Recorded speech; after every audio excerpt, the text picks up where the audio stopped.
আসসালামু আলাইকুম। শেখ হাসিনা দেশ থেকে পালিয়ে গেছে, কিন্তু শেখ হাসিনার মতো আরেকজনকে কিন্তু তৈরি করা কোনো ব্যাপার না। আর এটাই কিন্তু বর্তমানে হচ্ছে। তারেক রহমানকে কিন্তু আসলে শেখ হাসিনা তৈরি করা হবে, এই নিয়ে কিন্তু বিএনপিতে দৌড়ঝাঁপ শুরু হয়েছে। যেখানে ঐক্যমত সংস্কার কমিশনে একজন ব্যক্তি 10 বছরের বেশি তার তার জীবন দশায় আর প্রধানমন্ত্রী সে হতে পারবে না, সেখানে সব দলেই কিন্তু এটাতে একমত। কিন্তু বিএনপি সহ আরো 2টি দল, তার মানে শুধুমাত্র 3টি দলে এখানে একমত নয়। সব থেকে এখানে বড় বাধা মূলত বিএনপি। বিএনপি আসলে চায় না এই সংস্কার প্রস্তাবটা চালু হোক। মজার ব্যাপার যেটা, এই সংস্কার প্রস্তাবটা কিন্তু বিএনপিরই। বিএনপি আগামী কয়েক বছর থেকে কিন্তু 31 দফা দিয়েছিল, এবং শেখ হাসিনার আমল থেকে কিন্তু এই 31 দফার জন্য বিএনপি আন্দোলন করে আসছিল। যেখানে 31 দফার মধ্যে একটা দফা ছিল যে একজন ব্যক্তি 2বারের বেশি প্রধানমন্ত্রী হতে পারবে না। কিন্তু শেখ হাসিনা যখন পালিয়ে গেল, তার পরে পরে কিন্তু ক্ষমতার লোভে কিন্তু এখন সেখানে একজন ব্যক্তি 2বারের বেশি প্রধানমন্ত্রী হতে পারবে না, সেখানে এখন তারা পর পর যোগ করে দিল। তার মানে একবার বিরতি দিয়ে আবার 2বার হবে, ওই একবার হবে রাষ্ট্রপতি।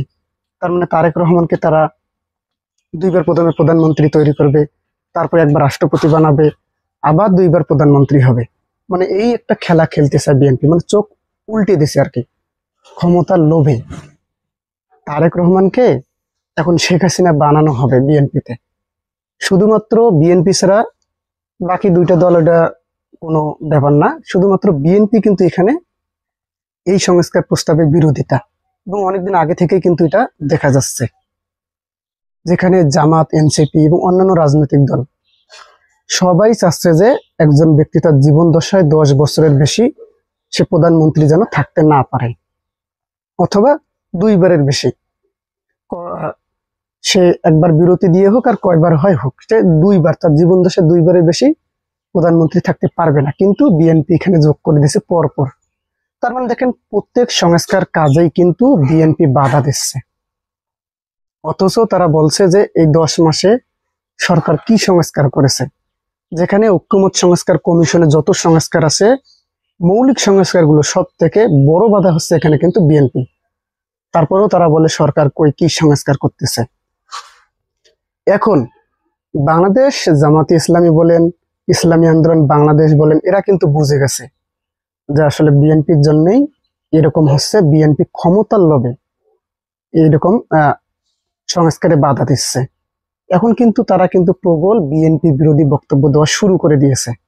ইতিমধ্যে কিন্তু সরাসরি নাম নিয়েই কিন্তু ইসলামী আন্দোলন বাংলাদেশ কিন্তু সরাসরি বিএনপির নামে কঠিন বক্তব্য দিতেছে, যে বিএনপি আওয়ামী লীগ এক গাছেরই 2 ডাল, এরকম বক্তব্য দিচ্ছে। কিন্তু মানে প্রবল একটা, যাকে বলা হয় বিএনপি বিরোধী বক্তব্য এখন দেওয়া শুরু করে দিয়েছে।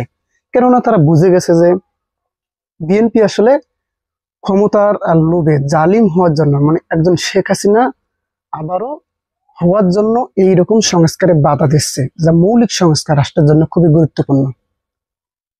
প্রধান উপদেষ্টা ডক্টর মোহাম্মদ ইউনূস কিন্তু বলেছেন এখনই কিন্তু সময় সংস্কার করার, দেশকে রাষ্ট্র সংস্কার করার কিন্তু এটাই কিন্তু উপযুক্ত সময়।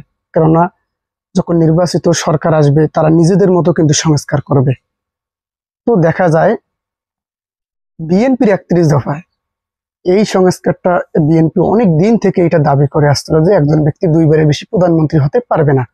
কেননা তারা দেখলো যে শেখ হাসিনা টানা কয়েক বছর ক্ষমতায় থাকার কারণে একজন ব্যক্তি স্বৈরাচার হয়ে যায়, সে আর ক্ষমতা থেকে নামতে চায় না। এই জন্য বিএনপি কিন্তু এই প্রস্তাবটা দিয়েছিল যে একজন ব্যক্তি 2বারের বেশি প্রধানমন্ত্রী হওয়া যাবে না। এটা নিয়ে তারা কত আন্দোলন করলো 31 দফা নিয়ে। এখনো তারা 31 দফায় প্রচার প্রচারণায় ব্যস্ত। কিন্তু শেখ হাসিনা পালানোর সাথে সাথে কিন্তু যখন দেখলো তারা ক্ষমতা তাদের কাছে, ক্ষমতা তাদের নিকটে, ঠিক সেই সময় কিন্তু তারা পোল্টি মেরে দিল, তারা সেখানে পর পর ঢুকিয়ে দিল। এটাই হচ্ছে রাজনৈতিক ক্ষমতার লোভের একটা, শেখ হাসিনা তৈরি হওয়ার একটা আকাঙ্ক্ষা। এভাবেই শেখ হাসিনা তৈরি হবে। শেখ হাসিনা ভারতে থাকলেও, বাংলাদেশ থেকে বিতাড়িত হলেও এখানে আরেকজন শেখ হাসিনা তৈরি হওয়া কোনো ব্যাপার না। এভাবেই কিন্তু তৈরি হবে, যেমনটা তারেক রহমানকে তৈরি করার জন্য বিএনপি কিন্তু উঠে পড়ে লেগেছে। তবে সবথেকে বড় বিরোধিতা এখানে করছে বাংলাদেশ জামাত ইসলামী। তারা কোনোভাবেই চায় না একজন ব্যক্তি 10 বছরের বেশি প্রধানমন্ত্রী থাকুক, এটা কখনোই তারা মেনে নেবে না। তারা কিন্তু একদম এর ঘোর বিরোধী। তো আপনারা আসলে কি চান এই বিষয়ে? একজন ব্যক্তি 10 বছরের বেশি কি প্রধানমন্ত্রী থাকতে পারবে নাকি পারবে না? আপনাদের আসলে কি মত? অবশ্যই অবশ্যই কমেন্ট করে জানাবেন। ধন্যবাদ। আসসালামু আলাইকুম।